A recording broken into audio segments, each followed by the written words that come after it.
Everyone's talking about the rising home prices in Canada, but what is really driving them up? Well, depending on who you ask, you will get completely different answers. Left-leaning politicians and renters often blame greedy landlords and corporations exploiting the aftermath of COVID. Meanwhile, your far right accuses leftist incompetence and a hidden agenda turning North America into some pawn of the global elites. But what if the truth is a little bit more complicated and might be a bit of both? Let's start with the basics. This chart from CMHC shows that for the last 20 years, our vacancy rates in Canada have been relatively stable, around 2.8%. However, since 2016, we've seen those numbers steadily decline, with a brief uptick during the uncertainty of COVID when people moved back in with family and schools switched to online learning, leaving rental supplies empty. But since then, the trends have continued downward again, and it's not stopping. So why is this happening? When vacancy rates drop, it's because more units are occupied. It's simple. That's what's driving the demand. So one of these factors to consider is, in fact, immigration. Since 2015, Canada's immigration numbers have steadily increased, doubling in the last 2 years alone. And this doesn't even include the 2.8 million people that are here on temporary visas. And according to Stats Can, a new non-permanent resident arrives in Canada every 25 seconds. When we compare the historical records of new home starts in Canada, it's clear that housing construction can't and hasn't kept pace with population growth. Simply put,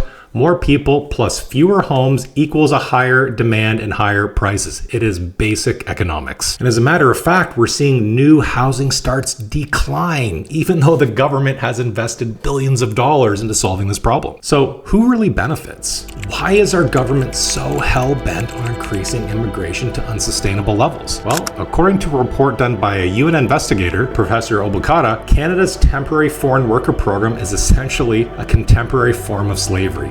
It favors employers, allowing them to secure cheap labor while preventing them from exercising their rights. Cheap foreign labor fills in the gaps in the workforce that lazy, entitled Canadians supposedly don't want to do. Do you think I'm wrong? Show me any low-income paying job, and there's a better than good chance that it isn't a Canadian-born person working there. So Trudeau and the Minister of Immigration, Mark Miller, opened the floodgates to fill the need. So hold on a second. Suppose Canadians don't want to work these jobs. Well, why is that? Simply put, they can't afford to due to the ever-increasing cost of living. New immigrants will literally live 2 to 5 people per bedroom in order to make ends meet. So that begs the question, are we just too damn lazy? And have we become entitled to the point where working a normal job is beneath us? Well, there actually might be some truth to that. I'm not going to get into more details on this, but I've included a link so you can see yourself. Jenny Smart, the founder of Run From Canada, does a great job at spelling this point out. Now, immigration isn't the only piece to the puzzle. The Bank of Canada also played a significant role in why we're having this problem to begin with.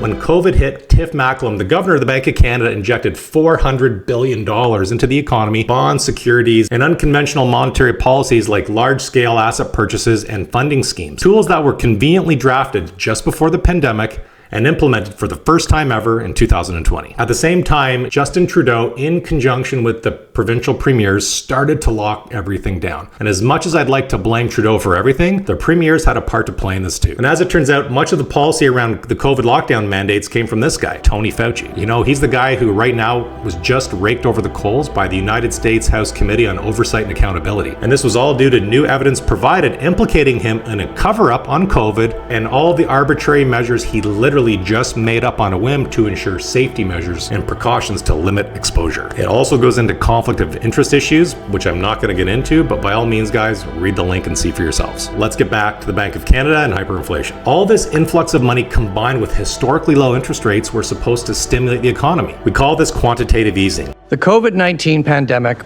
has caused an unprecedented fall in economic activity in Canada, and the recovery will require considerable monetary policy support.